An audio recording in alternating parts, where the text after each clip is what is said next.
yang komersil-komersil itu nggak boleh karena orari bilang non komersil. Sekali lagi orarinya ya, orarinya itu yang dilarang komersil. Misalnya orari jual baju, jual topi, jual mug, jual apa itu nggak boleh karena ya dia sudah mendeklarasikan saya non komersil gitu. Tapi kalau pribadi-pribadi anggotanya enggak, ya silakan aja. Nah, ini kan perusahaan, masa ya perusahaan ngelola kegiatan amatir radio? Loh, nah ini kan mainnya kurang jauh. Mainnya kurang jauh atau karena apa pengetahuannya cuma ikut-ikutan gitu. Artinya ikut-ikutan. Wah, ini apa nih? Oh, kontes ya? Oh ya, ikut. Oh, kontes apa? CQ. Tidak menggali lebih dalam, tidak menggali lebih jauh. Akhirnya tidak tahu bahwa di balik kegiatan yang dia ikuti itu dikelola oleh perusahaan. Misalnya, kontes CQ. Kontes yang katanya kalau belum ikut kontes CQ, Anda belum jadi DXer internasional atau DXer mendunia gitu. Nah, untuk Anda ketahui bahwa dulu, ya memang ini sekarang udah nggak lagi, tapi dulu bertahun-tahun itu CQ, kontes CQ WW, CQ WPX, CQ VHF, terus CQ apa lagi itu, termasuk award-awardnya, CQ Award DX, CQ DX, CQ WPX, CQ Zone, itu dikelola oleh sebuah perusahaan namanya CQ Communication. Nah, bisnis intinya ya perusahaan ini adalah CQ Magazine. Dia jualan penerbitan majalah. Isi majalahnya itu tentang amatir radio semua. Apa itu komersil? Ya komersil. Dia terima iklan. Ya, dia pasang tarif. Kalau kamu pasang iklan di halaman 1, harganya sekian. Kalau kamu pasang iklan color, harganya sekian. Kalau yang hitam putih, harganya sekian. Itu komersil. Nama perusahaannya CQ Communication. Dia, ya, perusahaan itu mengelola semua aktivitas tentang yang berhubungan dengan CQ. Baik CQ Magazine, CQ Contest, CQ Award. Itu dikelola semua oleh perusahaan itu. Sampai tahun 2023. Nah, kemudian 2023 perusahaan itu tutup, terus foundernya tahun 2024 kemarin wafat.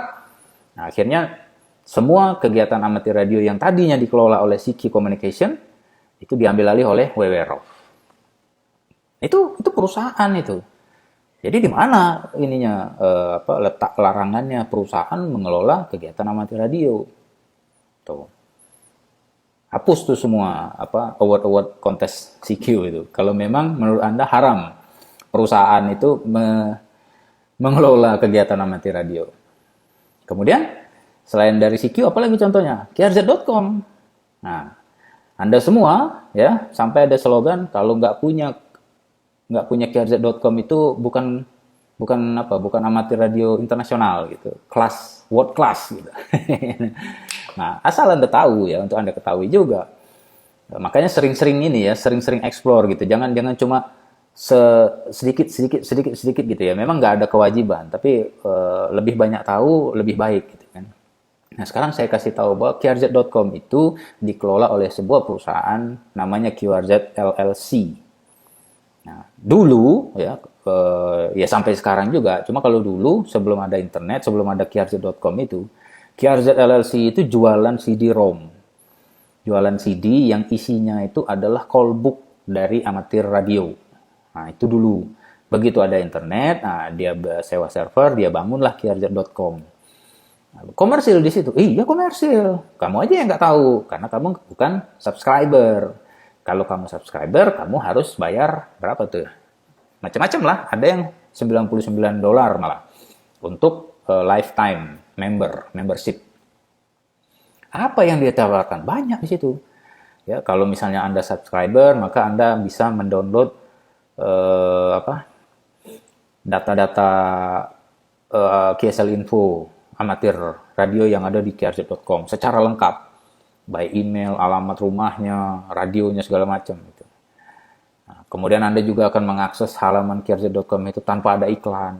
Nah, itu kan jasa, layanan, ya. Ada tarifnya itu, makanya itu komersil. Dan yang paling penting adalah QRZ.com itu dikelola oleh perusahaan QRZ LLC. Masih mau bilang haram perusahaan mengelola kegiatan amatir radio. Nah, hapuslah akun-akun kalian itu di QRZ.com, karena itu dikelola oleh perusahaan. Atau apa lagi contohnya? Ya, kayak IOTA. Ya, IOTA itu dikelola oleh perusahaan yang namanya Island on the Air dalam kurung IOTA Ltd Limited Corporation. Tuh. Walaupun ada embel-embel RSGB-nya, tapi bukan RSGB yang mengelola itu. Ya, yang mengelola itu adalah perusahaan Island on the Air. Sebelum Island on the Air itu perusahaannya Island Award apa gitu. Ini ya, nama perusahaannya. Itu perusahaan tuh. Masih haram juga. Nah, kalau haram juga berarti jangan ikut CQ IOTA Contest. Jangan ngejar-ngejar IOTA dan jangan CQ IOTA. Gitu. Jadi aneh aja gitu ya. Yang buatan Indonesia, yang karya anak bangsa diributin gitu. Yang punya bule nggak diributin.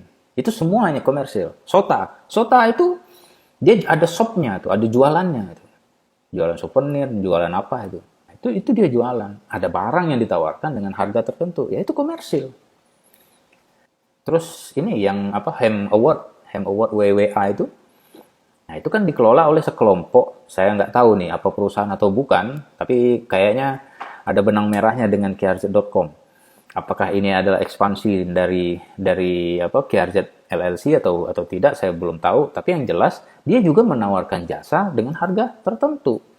Coba lihat tuh di hemaward.cloud. Ada dia cantumkan daftar harganya. Kalau kamu mau bikin kontesnya boleh begini, biayanya sekian. Kalau kamu mau bikin awardnya model begini, biayanya sekian. Gitu.